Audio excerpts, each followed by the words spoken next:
कल स्टूडेंट हम लोगों ने जो है वो फोटोसिंथेसिस के 2 जो रिएक्शंस हैं उनको डिस्कस किया था। I told you about light reaction and dark reaction. अच्छा, फॉर एग्जांपल चलें हम इसको इस तरह से इसका एक रिकैप दे देता हूँ आपको इसका, डार्क रिएक्शन और लाइट रिएक्शन का। उसके बाद फिर आगे वाले टॉपिक की तरफ चलेंगे। अब चलें, फॉर एग्जांपल ये मैं ड्रा करता हूँ यहाँ पर एक लीफ, ये एक लीफ है, ये मैंने ड्रा कर लिया, ये एक लीफ है।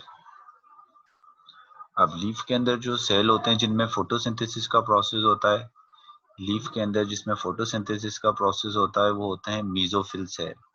ये मैंने लीफ के अंदर क्या बना दिया, ये लीफ के अंदर मैंने बना दिया मेसोफिल सेल। लीफ में एक मेसोफिल सेल तो नहीं होता, बहुत सारे मेसोफिल सेल होते हैं, मगर मैंने यहाँ पर कितने मेसोफिल सेल बनाए हैं, सिर्फ एक ही बनाया है आपको समझाने के लिए। तो क्या हो गया, देखें यहाँ सबसे पहले ये मैंने एक लीफ बनाया है। लीफ के अंदर क्या है, ये मेसोफिल सेल है। मेसोफिल सेल कौन से सेल होते हैं, जिनमें क्लोरोप्लास्ट होता है, यहाँ पर फोटोसिंथेसिस होती है। ग्रीन सेल, लीफ के जो ग्रीन सेल हैं वो कौन से सेल हैं, वो मेसोफिल सेल हैं। अब मेसोफिल सेल के अंदर क्या है, मेसोफिल सेल के अंदर ये मैं क्लोरोप्लास्ट बना लेता हूँ। मेसोफिल सेल के अंदर क्या है, ये है क्लोरोप्लास्ट। क्लोरोप्लास्ट क्या है, जहां पर वो और सेल ऑर्गेनेली जिसके अंदर फोटोसिंथेसिस का प्रोसेस होता है, वो कौन से होते हैं, वो होते हैं क्लोरोप्लास्ट। अब क्लोरोप्लास्ट के भी यहाँ पर 2 पार्ट बना लेता हूँ। क्लोरोप्लास्ट के अंदर ये तो जो है, ये तो है ग्रेनम, ऐसी कॉइन लाइक स्ट्रक्चर होती है। एक को थाइलोक्वाइड कहते हैं और इसके ग्रुप को क्या कहते हैं, इसके ग्रुप को हम कहते हैं ग्रेनम। ये ग्रेनम है, ये चले मैं भी यहाँ पर भी लिख देता हूँ कि इसको, ये क्या है, ये इसको थाइलोक्वाइड कह लें, या इसका ग्रुप जो होगा तो इसको क्या कहेंगे, ग्रेनम। बहुत सारे थाइलोक्वाइड मिलकर ऐसे ग्रुप क्या बना लेता है, ग्रेनम। और इसके बाहर वाला जो एरिया है इसको क्या कहते हैं, इसको हम स्ट्रोमा कहते हैं। फिर मैंने आपको बताया था फोटोसिंथेसिस का जो रिएक्शन होता है उसमें 2 रिएक्शन होते हैं। फोटोसिंथेसिस के प्रोसेस में 2 रिएक्शन होते हैं, एक लाइट रिएक्शन और उसके बाद दूसरे नंबर पर होता है डार्क रिएक्शन। लाइट रिएक्शन कहाँ पर होगा, इस ग्रेनम में या इस थाइलोक्वाइड के अंदर जो है वो लाइट रिएक्शन होता है। लाइट रिएक्शन के अंदर मैंने आपको बताया था कि लाइट रिएक्शन के अंदर सबसे पहले तो मैंने आपको बताया कि थाइलोक्वाइड की मेम्ब्रेन में 2 फोटो सिस्टम लगे होते हैं। एक इसको कह रहे हैं फोटो सिस्टम 2 और इसको कह रहे हैं फोटो सिस्टम 1। इसके अलावा फोटो सिस्टम 1 और फोटो सिस्टम 2 के अलावा इसके अंदर इलेक्ट्रॉन ट्रांसपोर्ट चेन भी मौजूद होती हैं, जो मैं पहले आपको डिटेल में बता चुका हूँ। फिर क्या होता है, इस लाइट रिएक्शन के दौरान वाटर का मॉलिक्यूल टूटता है H और OH में, और ऑक्सीजन जो है वो प्रोड्यूस होती है। ये ऑक्सीजन प्रोड्यूस होगी कौन से वाले, इसमें लाइट रिएक्शन में ऑक्सीजन प्रोड्यूस होती है। और साथ में क्या होता है, इस इलेक्ट्रॉन ट्रांसपोर्ट चेन के जरिए, या फिर मैंने आपको बताया था इसी दौरान जो है वो ATP भी प्रोड्यूस होंगे और क्या प्रोड्यूस होंगे, NADPH भी प्रोड्यूस होते हैं। ये सारी चीजें मैं आपको डिटेल में बता चुका हूँ, लाइट रिएक्शन में प्रोड्यूस होती हैं। तो लाइट ऑक्सीजन कब कौन से रिएक्शन में रिलीज होती है, अगर आपसे पूछा जाए ऑक्सीजन लाइट रिएक्शन में रिलीज होती है या डार्क रिएक्शन में, तो ऑक्सीजन लाइट रिएक्शन में रिलीज होती है। फिर डार्क रिएक्शन में कौन सी वाली गैस इस्तेमाल होती है, carbon dioxide. Carbon dioxide enter होती है, डार्क रिएक्शन होता है, लाइट रिएक्शन के बाद डार्क रिएक्शन होगा। कार्बन डाइऑक्साइड स्ट्रोमा में आएगी और इस कार्बन डाइऑक्साइड NADP और ATP को यूज कर एक साइकिल से गुजरेगी और उस साइकिल के बाद से गुजरने के बाद ये क्या बना लेगी, ये बना लेगी ग्लूकोज। और इस साइकिल को हम क्या कहेंगे, डार्क रिएक्शन कह रहे हैं, या इसको हम कह रहे हैं केल्विन साइकिल। तो ये 2 चीजें मैंने आपको बता दी थी, अगर आप रिकॉल करें अपनी मेमोरी को, डार्क रिएक्शन और लाइट रिएक्शन। अच्छा मुझे बताओ, एक ग्लूकोज का मॉलिक्यूल बनाने के लिए कितने कार्बन डाइऑक्साइड के मॉलिक्यूल चाहिए, एक ग्लूकोज का मॉलिक्यूल बनाने के लिए कितने कार्बन डाइऑक्साइड के मॉलिक्यूल चाहिए, 6। चलें, ये क्वेश्चन पूछे जा सकते हैं ना, इस तरह की चीजें याद रखनी है, 6 चाहिए। और इसके अलावा कितने NADPH के मॉलिक्यूल इस्तेमाल यूज होते हैं डार्क रिएक्शन में, कितने मॉलिक्यूल यूज होते हैं, 6। ये चीजें तो अच्छा, अब ऐसे भी याद रखोगे, ग्लूकोज के अंदर 6 कार्बन होते हैं, कार्बन डाइऑक्साइड भी 6 यूज होती है। ऐसे याद रख लेंगे, ग्लूकोज में 6 कार्बन है तो कार्बन डाइऑक्साइड के भी 6 मॉलिक्यूल यूज हो रहे हैं। अच्छा, NADPH तो और ATP कितने इस्तेमाल होते हैं? 9 ATP। ये चीजें तो आपने याद रखनी है, मैंने आपको बता दिया। यहाँ तक बात हो गई थी। और नॉर्मल जो प्लांट्स के अंदर जो कार्बन डाइऑक्साइड फिक्सेशन है ये इस तरह से होती है। लेकिन देखो कभी कभी क्या होता है, अब मैं अपने असल टॉपिक की तरफ आ रहा हूं, जो है पेज नंबर 256 पर। जो आपका मेन जो टॉपिक है मैं उसकी तरफ आ रहा हूं। और वो टॉपिक कौन सा है? वो है अल्टरनेटिव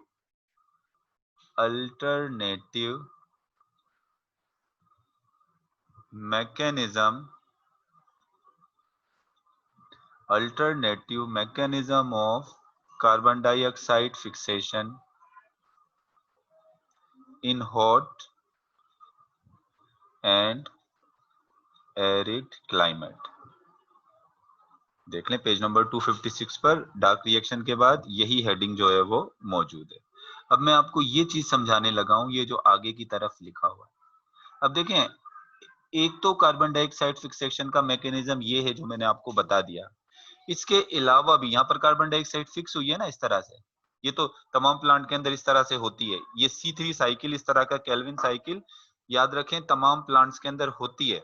लेकिन कुछ प्लांट्स के अंदर केल्विन साइकिल के अलावा भी कुछ कार्बन डाइऑक्साइड को फिक्स करने के मैकेनिज्म होते हैं। क्या बात, या प्लांट्स, तमाम प्लांट्स के अंदर केल्विन साइकिल होती है, ये बात आपने याद रखनी है। लेकिन कुछ प्लांट्स के अंदर केल्विन साइकिल के अलावा भी कार्बन डाइऑक्साइड को फिक्स करने के क्या होते हैं? मैकेनिज्म होते हैं। उसको हम कह रहे हैं अल्टरनेटिव मैकेनिज्म। ये तो मैकेनिज्म है ही केल्विन साइकिल, इसके अलावा इसका एक अल्टरनेटिव मैकेनिज्म भी ऑफ कार्बन डाइऑक्साइड फिक्सेशन का मौजूद है। लेकिन ये alternative mechanism of carbon dioxide fixation कहां पर होता है?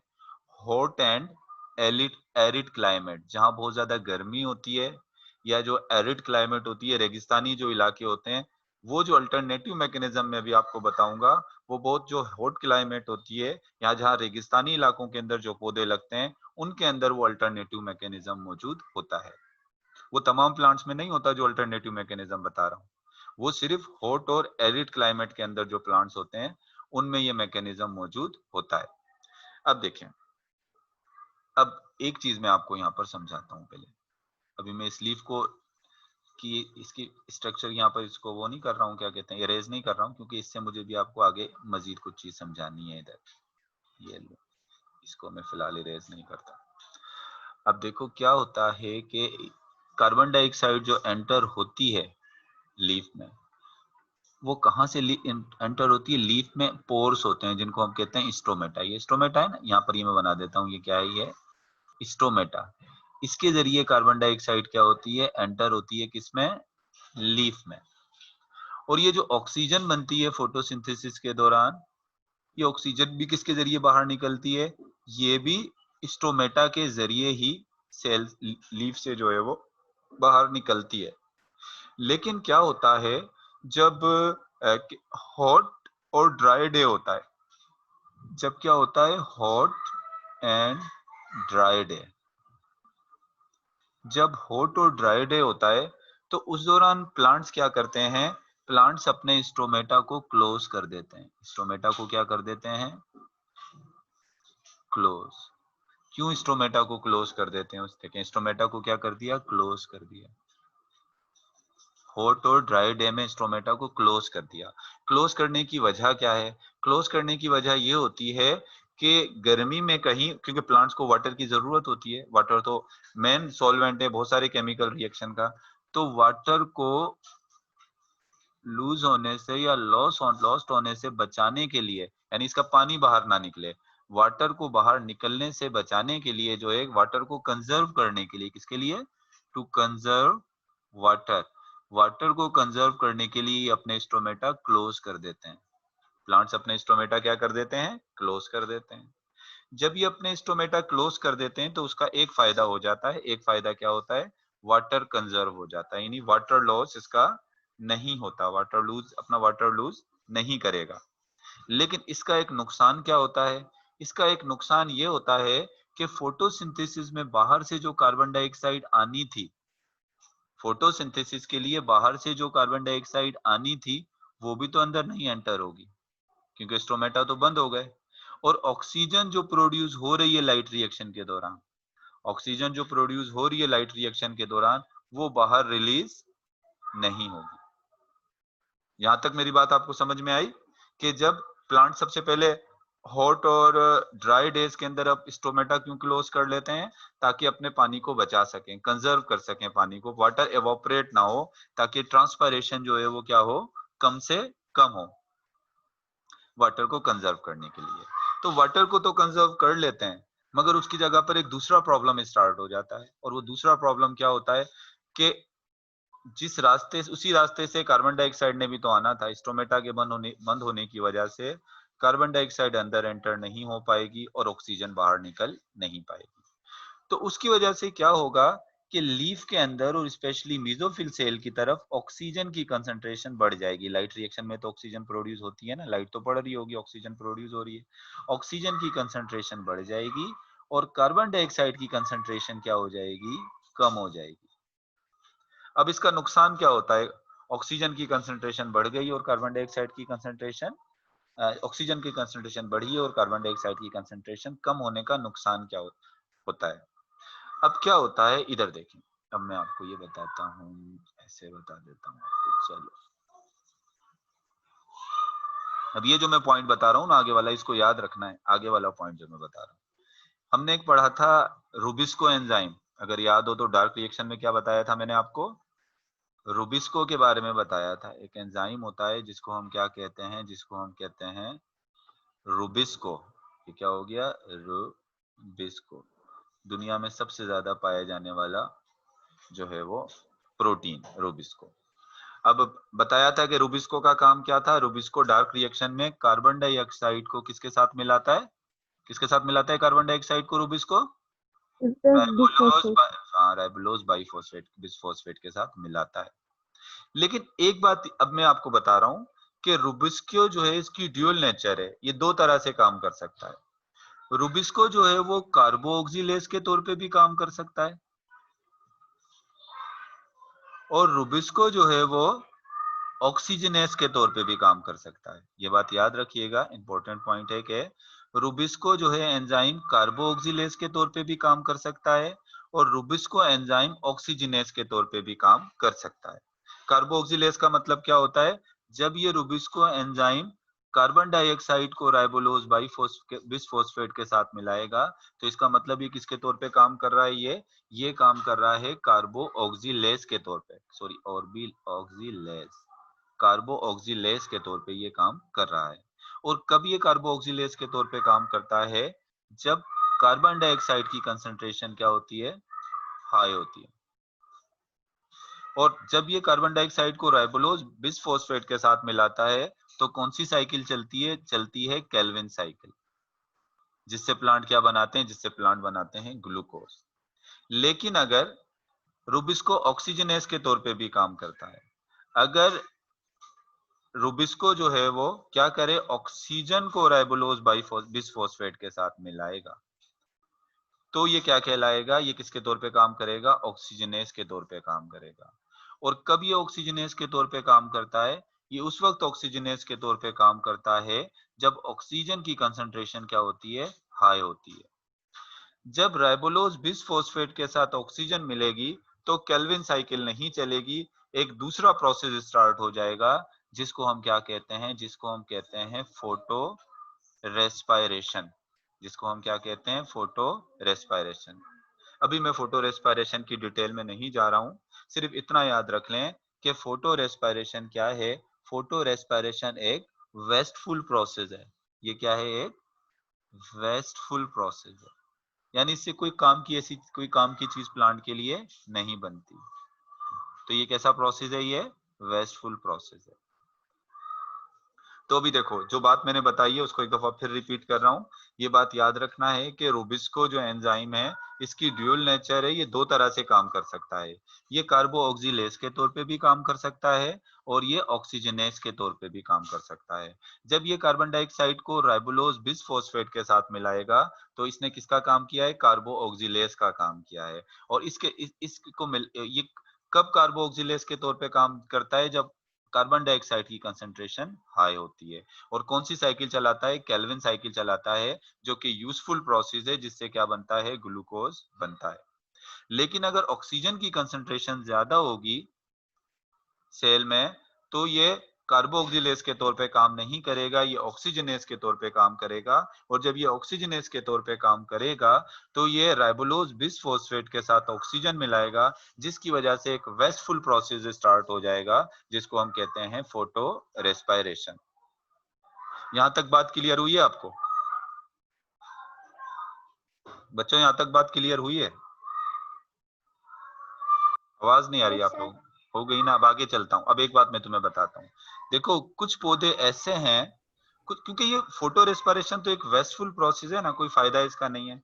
तो कुछ प्लांट्स ऐसे थे, तमाम प्लांट्स नहीं, कुछ प्लांट ऐसे थे जिन्होंने एक फोटो रेस्पिरेशन को खत्म करने के लिए, या उसको मिनिमाइज करने के लिए, उसको कम से कम करने के लिए एक दूसरा तरीका निकाला, कुछ एडॉप्टेशन निकालनी, कुछ ऐसे तरीके ढूंढे जिनसे उन्होंने फोटो रेस्पिरेशन को क्या कर दिया? मिनिमाइज कर दिया।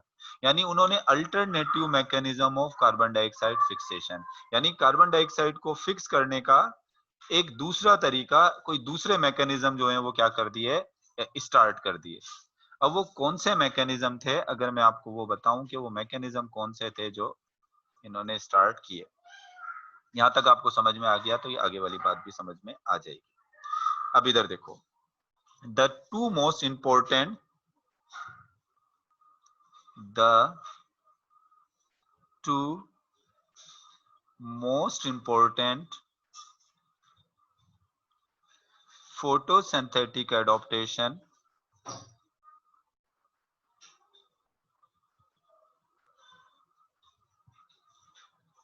to minimize फोटो रेस्पिरेशन, यानी फोटो रेस्पिरेशन को खत्म करने के लिए या उसको कम से कम करने के लिए प्लांट्स ने दो एडॉप्टेशन का मतलब यहाँ पर क्या है? दो alternative mechanism carbon dioxide fixation के उन्होंने जो है वो डेवलप कर लिए। और वो दो एडॉप्टेशन जो है वो क्या कहलाती है? एक कहलाती है वो एडॉप्टेशन जो है वो कहलाती है C4 फोटोसिंथेसिस। एक एडॉप्टेशन किसको एक एडॉप्टेशन जो है वो क्या कहला रही है? वो कहलाती है C4 फोटोसिंथेसिस। और दूसरी एडॉप्टेशन कहलाती है कैम। दूसरी एडॉप्टेशन क्या कहलाती है? कैम। जिन प्लांट्स में C4 फोटोसिंथेसिस होती है उनको हम कहते हैं C4 प्लांट, और जिनमें कैम वाली होती है उनको हम क्या कहेंगे? उनको हम कहेंगे कैम प्लांट। और जिनमें ये दोनों नहीं होती, जिनमें ये दोनों नहीं होती, जिनमें फोटो रेस्पिरेशन हो जाती है और दोनों ही नहीं होती, उनको हम कौन कौन से प्लांट्स कहते हैं? उनको हम कहते हैं C3 प्लांट। अभी बताऊंगा आपको कि C3 प्लांट उन्हें क्यों कह रहे हैं। ये मैकेनिज्म है। यहां तक बात क्लियर हुई? क्योंकि अभी नहीं होगा क्लियर, मैं भी आपको आगे चलकर बताऊंगा। थोड़ी सी जो कंफ्यूजिंग है चीजें, लेकिन ये इतनी भी मुश्किल नहीं है, आपको ये समझ में आ जाएगी। तो मतलब मैंने आपको अभी तक क्या बताया? मैंने अभी आपको बताया कि जब हॉट और ड्राई कंडीशन होता है तो प्लांट अपने स्टोमेटा को क्लोज कर देते हैं। जब प्लांट अपने स्टोमेटा को क्यों क्लोज कर देते हैं? इस वजह से क्लोज कर लेते हैं ताकि पानी को कंजर्व कर सकें, पानी को बचा सकें, पानी को लूज होने से या उसके लॉस को जो है वो कम करें। तो स्टोमेटा को बंद कर देते हैं। एक तो फायदा ये हो जाता है, मगर इसका नुकसान भी होता है। इसका नुकसान ये होता है कि स्टोमेटा को बंद करने की वजह से बाहर से कार्बन डाइऑक्साइड अंदर नहीं आ पाती और अंदर की जो ऑक्सीजन है वो बाहर नहीं जाती, और उसके रिजल्ट में ऑक्सीजन की कंसंट्रेशन जो है वो सेल्स के अंदर ज्यादा हो जाती है और कार्बन डाइऑक्साइड की कंसंट्रेशन कम हो जाती है। जब ऑक्सीजन की कंसंट्रेशन ज्यादा हो जाए और कार्बन डाइऑक्साइड की कंसंट्रेशन जो है वो क्या हो जाए? कम हो जाए, तो उस दौरान रुबिस्को जो एंजाइम है, रुबिस्को एंजाइम किसके तौर पे काम करना शुरू कर देता है? वो ऑक्सीजनेज के तौर पे काम करना शुरू कर देता है। वो एक वेस्टफुल प्रोसेस स्टार्ट करा देता है, जिसको हम कहते हैं फोटो रेस्पिरेशन। लेकिन कुछ प्लांट ऐसे थे जिन्होंने एक alternative mechanism of carbon dioxide fixation इजाद कर लिया, जिसको कह लें, या उन्होंने उनके पास कुछ ऐसी अडोप्टेशन आ गई जिससे उन्होंने फोटो रेस्पिरेशन को खत्म कर दिया या उसको मिनिमाइज कर दिया। वो एडोप्टेशन कौन सी है? वो एडोप्टेशन है C4 फोटोसिंथेसिस और दूसरी है कैम, जिनमें C4 फोटोसिंथेसिस होती है उन्हें C4 प्लांट कहते हैं, जिनमें कैम होता है उनको कैम प्लांट कहते हैं, जिनमें ये दोनों नहीं होते हैं, जिनमें फोटो रेस्पिरेशन बहुत ज्यादा हो जाती है, वो प्लांट कहलाते हैं C3 प्लांट। तो सबसे पहले मैं आपको बताता हूँ C4 फोटोसिंथेसिस। अब बुक का जो पहला पैराग्राफ है, मेरे ख्याल से अब आप इसको रीड करेंगे तो आपको ये समझ में आ जाएगा। मैं सबसे पहले आपको C4 फोटोसिंथेसिस समझाता हूँ। बुक में क्या लिखा हुआ है वो बाद में पढ़ेंगे, पहले मैं आपको अपने अल्फाज में C4 फोटोसिंथेसिस। जी जी पूछो।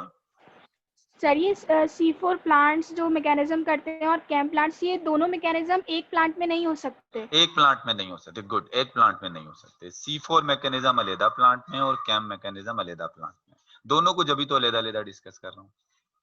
सबसे पहले C4 होते दोनों मिलते जुलते हैं आपस में, कहीं ना कहीं रिजेम्बलेंस है, लेकिन होता फर्क क्या है मैं भी आपको बताता हूँ। चलो जी सर एक सवाल है सर, जी ये जी जो पूछिए। रुबिस्को बिस्फोस्फेट है सर, ये जो रुबिस्को इसके साथ जो है वो कार्बन डाइऑक्साइड को आरयूबीवी के साथ जो कंबाइन कर रहा है सर, तो रुबिस्को तो एक एंजाइम है और उसकी जो स्पेसिफिक होता है ना वो अपने एक्शन में और अपने नेचर में, तो हाँ सर वो स्पेसिफिक दो होता है, तरह हाँ से बता हमको रहा हूँ, दो ड्यूल, ये ले आपको एक बात बताई गई थी, अपनी नेचर और एक्शन में स्पेसिफिक होता है।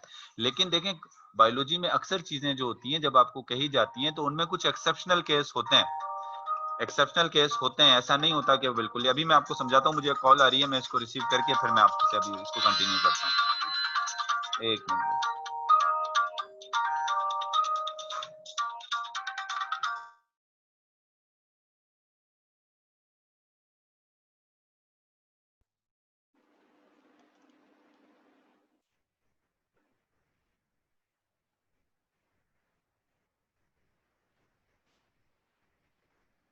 सर